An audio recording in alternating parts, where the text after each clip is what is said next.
You know that feeling, right before the sun rises? When the world is all soft, quiet blues and the air holds its breath, waiting for the light. That was my childhood. That was my family. Or at least, the memory I've polished so hard it's smooth as a sea glass. My name is Alara, and when I was a little girl, my world was my grandmother's kitchen. Nana Rose. She was a force of nature in a flour-dusted apron, with hands that could knead dough into submission and a laugh that could warm a cold room. Our house was always filled with the smell of baking bread, of caramelizing sugar, of cinnamon and nutmeg and love. Real, tangible love, the kind you can taste. I was the youngest of three. There was Liam, the golden boy, destined for business school and my father's proud nods. Then there was Chloe, the perfect one, with her straight-A report cards and a smile that could get her out of anything. And then there was me, Alara, the quiet one, the dreamer. While Liam was on the football field and Chloe was at debate club,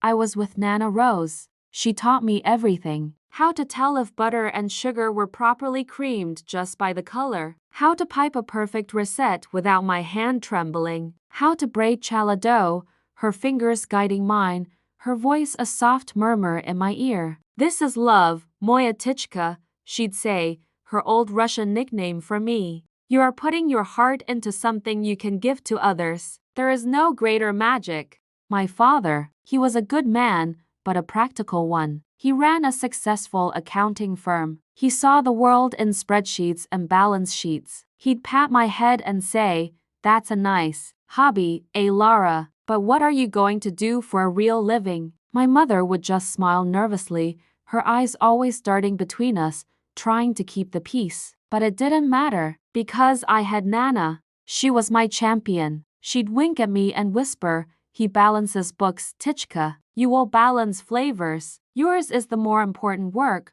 When I was 16, Nana Rose got sick. It was a swift, cruel thief. Cancer. In the last few weeks, when she was too frail to leave her bed, I'd bring my mixing bowl and spoon to her room and bake at her bedside, so she could still smell the vanilla and the yeast. The last thing she ever said to me, her hand gripping mine with a surprising strength, was, "Promise me, Lara. Promise me you will build your own kitchen, a place of your own. Don't let anyone tell you it's just a hobby. This is your soul." She pressed a small, worn key into my palm. "For the bakery," she whispered. A start. After she was gone, the light in our house dimmed. The kitchen felt empty and cold. The key felt like a secret, a burning ember hidden in my palm. I held on to her dream. It was the only thing that kept me warm. I went to culinary school. I worked brutal hours in soulless hotel kitchens, my hands scarred from burns and my spirit worn thin,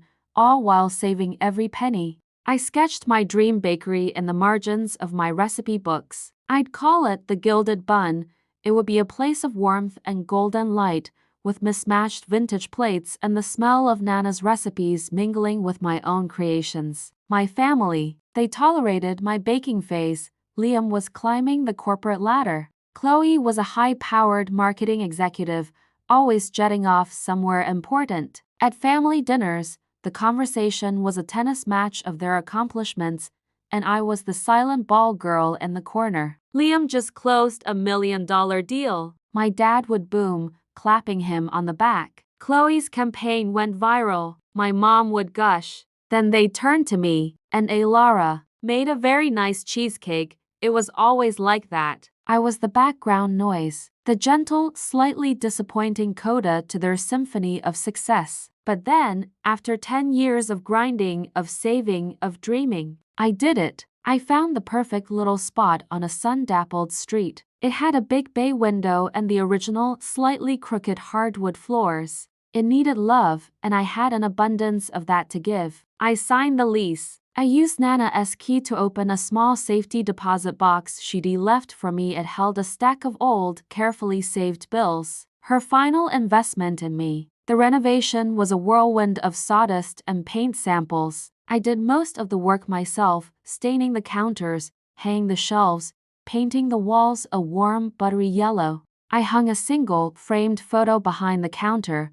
Nana Rose, covered in flour, beaming. The grand opening was set for a Saturday. I spent the Friday before baking my heart out. I made Nana's sourdough, its crust crackling as it cooled. I made my signature lavender honey macarons, delicate as butterfly wings. I made rich, dark chocolate torts and plum tarts that gleamed like jewels. The air in the gilded bun was thick with promise. It was the smell of my childhood, of my grief, of my hope, all baked into one. That night, I sent the text to our family group chat. I'd been crafting it in my head for weeks. Tomorrow is the day. The Gilded Bun is officially opening its doors at M. I know you're all so busy, but it would mean the world to me if you could stop by. I've saved a special table for you in the corner. I can't wait to share this with you. This is for Nana, and for all of you. Love, Alara. I attached a picture of the bakery, glowing from within, the open sign shining like a promise. My phone buzzed almost immediately. Liam. Sounds great, sis. Crazy busy with a merger, but I'll try to swing by. Chloe. So proud of you. I have a client brunch, but I'll do my best to pop in after. Mom. It looks beautiful, honey. We'll be there if we can, Dad.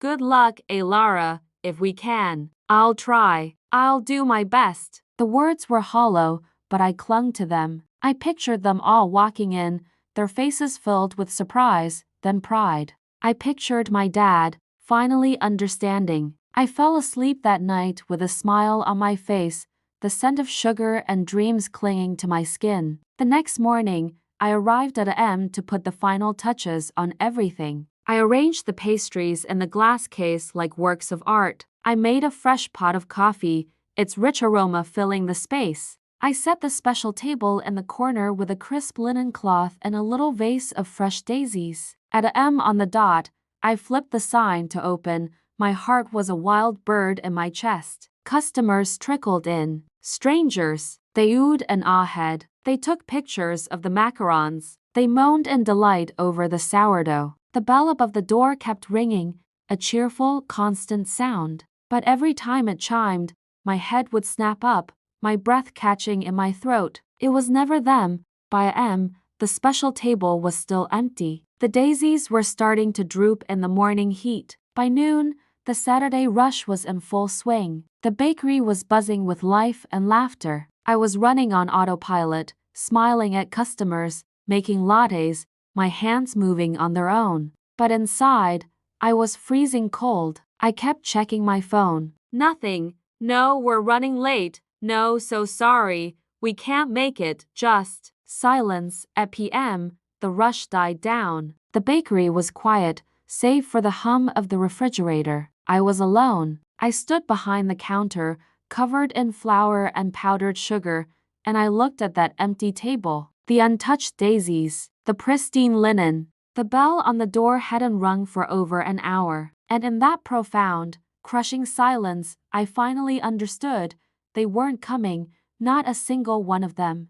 I think I always knew, deep down. I think a part of me knew that I was the background character in their story, the one with the nice hobby, but knowing something in the quiet corners of your heart is one thing. The case was half empty, a testament to a public success. It felt like I was burying my own heart. I drove home in a silence so heavy it felt like a physical weight in the car. My phone sat on the passenger seat, dark and mute. When I walked into my tiny apartment, the first thing I did was check it again, a pathetic, hopeful reflex. Nothing. It was my mother who called, finally, at PM. Lara, honey, how did it go? Her voice was bright, airy, oblivious. I couldn't speak. I just held the phone to my ear, my throat sealed shut by a lump of pure pain. Lara, are you there? The connection must be bad. You didn't come, I finally whispered, the words tearing out of me, raw and broken. A pause, a tiny, telling pause. Oh, sweetheart, I'm so sorry. The day just got away from us. Your father had a golf game with a client, and I had to help Chloe with some last-minute errands for her brunch. It was a huge success, by the way. You know how important these things are for her career. And Liam, well, you know Liam. Buried in work, you know. That was the phrase that did it. You know how important we are. You know how unimportant you are. I had a table for you, I said, my voice trembling. I made your favorite, Mom. The lemon rosemary scones you always loved when Nana made them. Another pause. I could almost hear her searching for the right placating tone. Oh, darling, we'll come next weekend, I promise. We're all so very proud of you.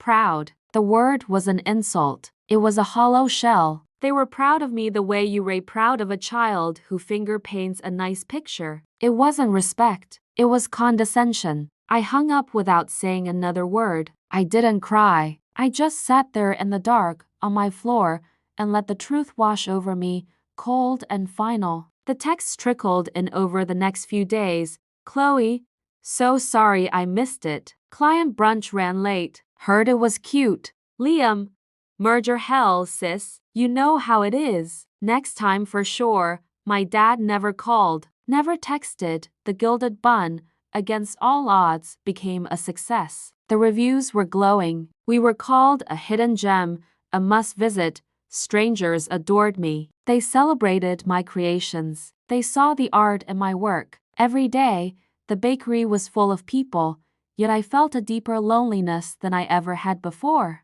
I was surrounded by the warmth of the ovens and the laughter of customers, but a part of me had frozen solid on opening day. I tried, for a while, to pretend it didn't matter. I'd go to family birthdays, to Christmas. I'd bring a spectacular, show-stopping cake, and they'd do an awe, and then the conversation would immediately swing back to Liam's new car or Chloe's promotion. My bakery was a quaint little anecdote. Lara has her little bakery, they'd say to guests. It keeps her busy. The final fracture happened on my parents' 35th wedding anniversary. They threw a huge party at a country club. I offered to make the cake, of course. I spent 2 days creating a masterpiece for tears, decorated with delicate sugar flowers that were replicas of the ones from their wedding album. It was a labor of love, a testament to the family I still desperately wanted to believe in. I arrived early to set it up.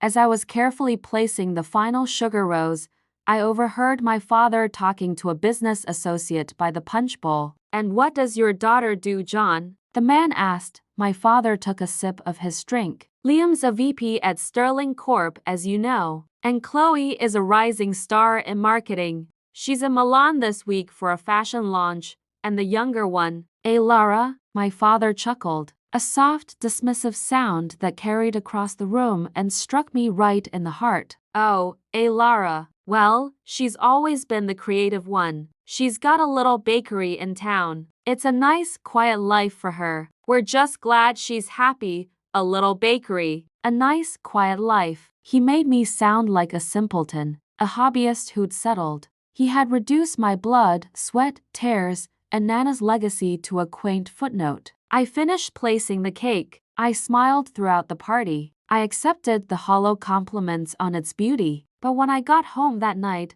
I looked in the mirror, and I didn't recognize the woman staring back. Her eyes were dead. She had spent a lifetime begging for crumbs of approval from people who were feasting on their own self-importance. I went to the bakery that night, long after it had closed. I stood in the middle of the empty room, the moonlight streaming through the bay window, illuminating Nana Rose's photograph. The smell of yeast and sugar, once a comfort, now smelled like grief. I had given them every chance. I had offered them my heart on a porcelain platter, and they had looked at it and seen nothing of value. Tears came then, hot, silent, furious tears that poured down my face and soaked into my apron. I cried for the little girl who believed in magic. I cried for the granddaughter who felt she had failed her Nana's dream. I cried for the woman who was so tired of being an afterthought. When the tears finally stopped, a strange calm settled over me. The pain was still there, but it had been forged into something else, something hard and sharp and purposeful. I walked over to the wall where I'd hung a small, inspirational plaque that read, "Family is everything." I took it down. The hook left a small, dark hole in the butter yellow paint. They had taken my hope. They had taken my need for their validation. They had left me with nothing but the echo of their indifference. I looked at Nana's picture, at her fierce, flower-dusted smile. I'm done, I whispered to her. I'm done begging. They thought my quietness was weakness. They thought my kindness was simplicity. They had mistaken my love for a lack of ambition. But a bakery is built on patience, on knowing that some things need time to rise in the silence, to develop a deep, complex strength before they meet the fire. I had nothing left to say to them. No more pleas, no more invitations. I had only my silence, and as I stood there in the moonlit husk of my dream, I made a vow. If silence is all I have, I'll make it my weapon. 5 years, that's how long the silence lasted. 5 years of frost. I didn't call them. I didn't text them. I removed myself from the family group chat. On birthdays and holidays, I sent a polite, generic card, nothing more. I heard through the grapevine a cousin, a family friend, that they were confused. Lara's just so busy with her little bakery, my mother would apparently say, a hint of bewildered hurt in her voice. They didn't understand the war they had started by simply not showing up. But I wasn't just busy. I was building an empire. The Gilded Bun was no longer a little bakery.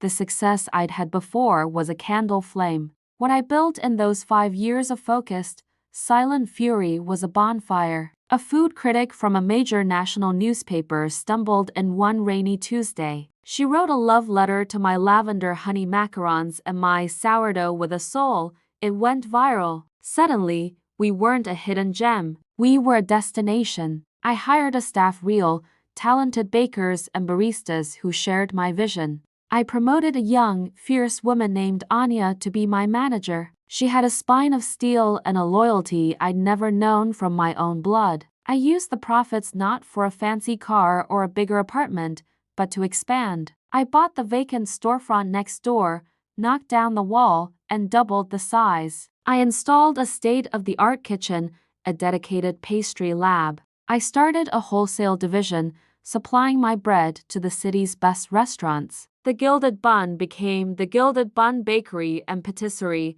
then just Gilded. I created a line of signature products. A Nana Rose's sourdough mix, sold in beautiful cloth bags. A Tichka blend of coffee. I wrote a cookbook. It wasn't just a collection of recipes. It was a story about a grandmother, a legacy, and the quiet strength found in flour and fire. It became a bestseller. I was no longer a Lara, the quiet daughter. I was a Lara, the culinary visionary. I was featured in magazines, interviewed on morning shows. I was invited to be a guest judge on a popular baking competition. I learned to speak in sound bites, to hold a room with my quiet confidence. The girl who used to shrink away from conversation was now a woman who commanded respect with a calm glance. Through it all, I maintained the silence with my family. I knew everything about their lives, though. Anya, my manager, was a master of discreet social media reconnaissance.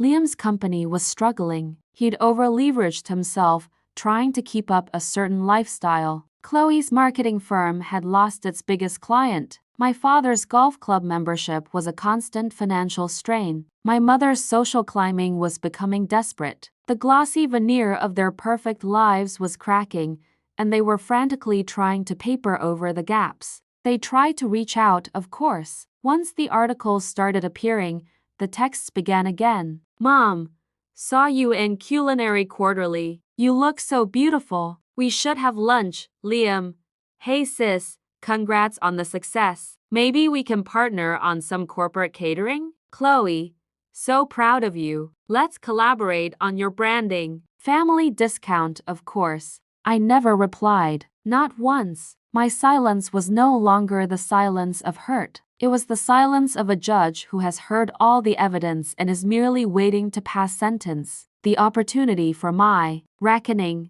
came in the form of a citywide Business Brilliance Award. I was nominated, and I won. The gala was the social event of the season for the city's entrepreneurs and elite. Black tie, press, speeches. I knew my family would be there. My father's accounting firm had been a sponsor for years. They would be sitting at his company's table watching. I hired a personal stylist. I didn't want to look like the frumpy baker they remembered. I wanted to look like the CEO I had become. The dress was a simple column of deep burgundy silk. My hair was styled in an elegant chignon. I wore my grandmother's simple pearl earrings. When I looked in the mirror, I saw a stranger, a powerful, composed, formidable stranger. The ballroom was a sea of glitter and noise. I moved through it like a ghost, accepting congratulations with a serene smile. I saw them the moment I walked in. They were at a table near the front. My father, looking older. My mother, straining to see who was who.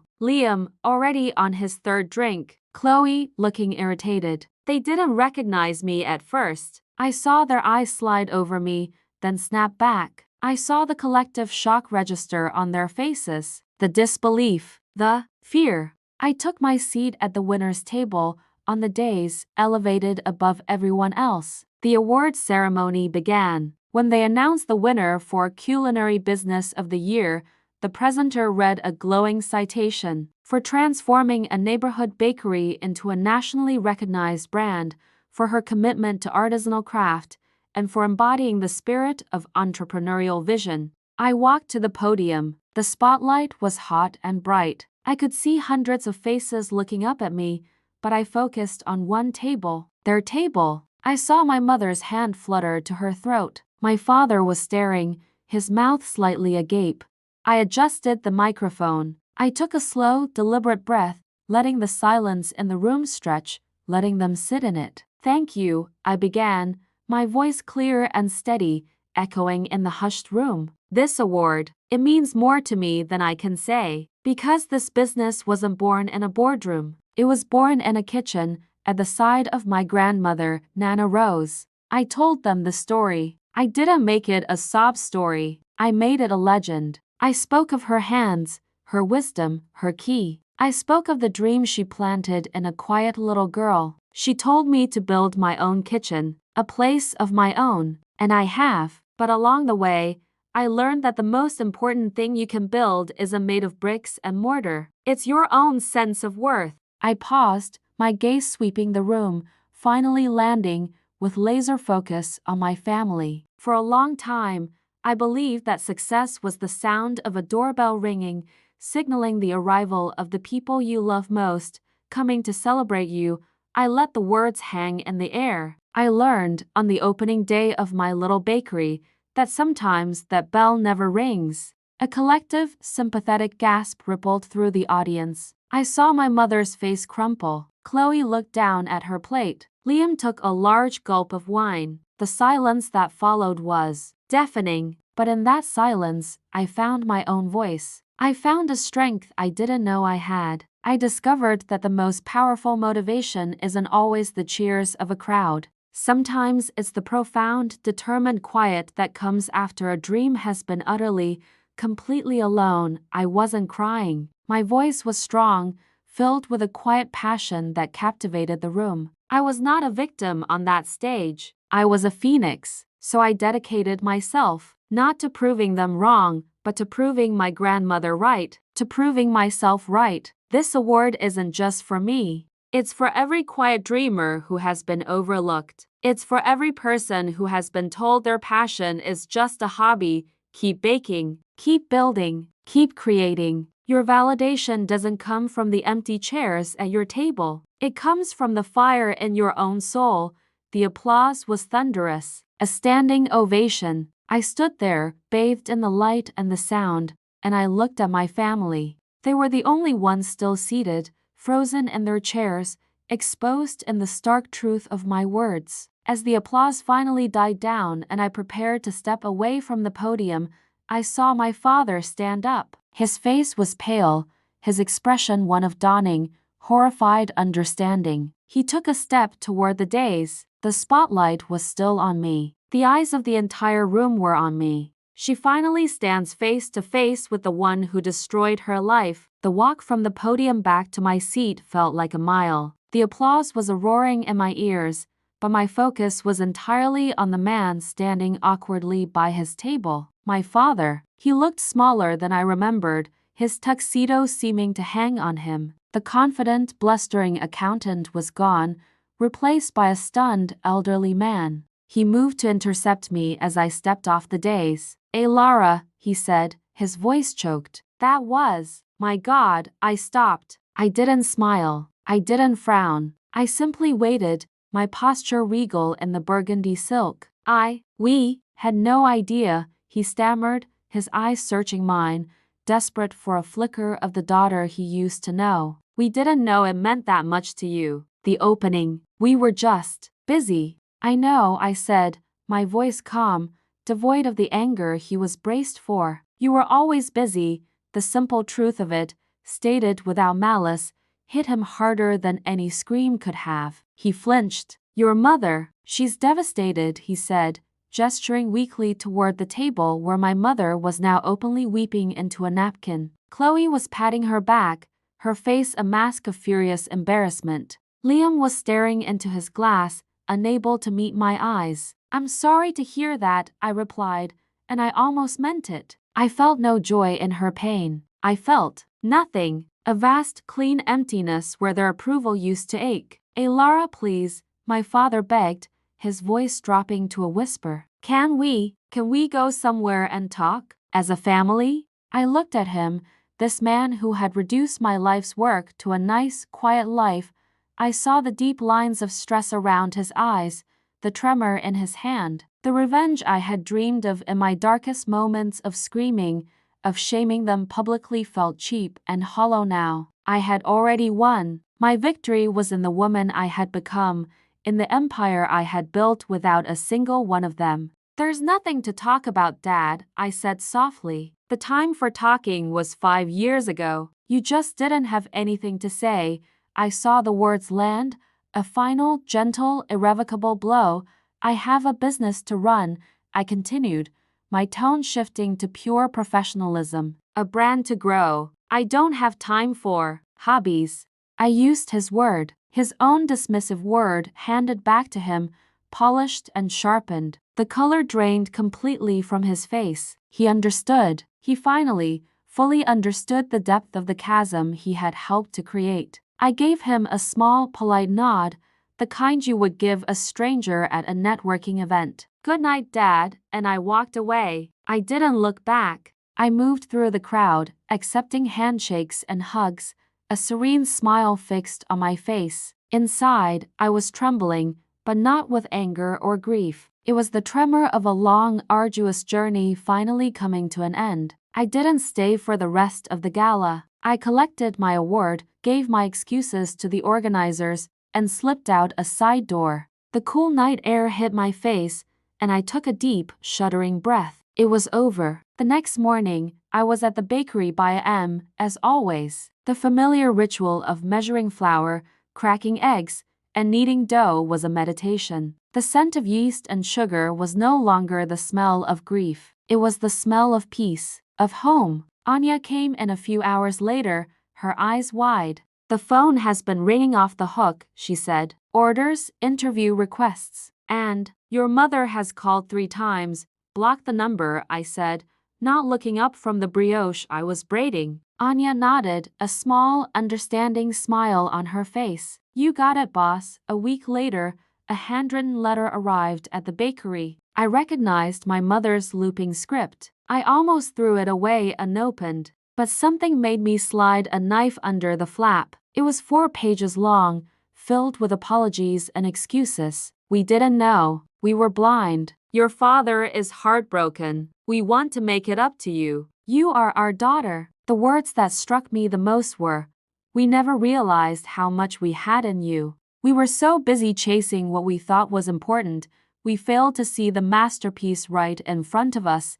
It was everything I had wanted to hear for a decade. And now, it meant nothing. It was too late. The little girl who needed that validation was gone. She had been replaced by a woman who had built her own foundation, and it was made of stronger stuff than their fleeting regret. I didn't write back. That was my justice. Not a dramatic confrontation, not a public shaming, but a simple, unwavering refusal to let them back into the sacred space I had created. I had taken the power back. Their absence on opening day had broken me, but my absence from their lives now was my choice, my strength. My revenge was my healing. By building a life so full and so beautiful without them, I had drained all the poison from the old wounds. The scar was there, but it no longer hurt. It was just a reminder of what I had survived. One evening, a month after the gala, I was closing up alone. The sunset was painting the sky in shades of rose and gold, streaming through the big bay window and setting the dust motes dancing. I wiped down the counters, the familiar motions soothing. I stopped in front of Nana Rosa's photograph. I touched the glass over her smiling face. "I built it, Nana," I whispered. "Just like you said." I could almost feel her presence, a warmth in the room, a scent of cinnamon on the air. She wasn't telling me to forgive them. She was just proud. I looked around the gilded bun, at the glowing cases, the happy chatter of the day still echoing in the quiet, the beautiful, sturdy tables that had held so many families, so many celebrations. This was my family now. This was my legacy. They had abandoned me. They had forgotten me. And in doing so, they had forced me to find myself, to rely on myself, to become a woman my grandmother would be proud of. I picked up my keys and turned off the lights, leaving the bakery in peaceful darkness. There was no anger in my heart, no bitterness, just a profound, quiet gratitude for the journey, for the silence that had taught me to sing my own song. Because sometimes silence isn't weakness, it's justice wrapped in grace. Silent revenge.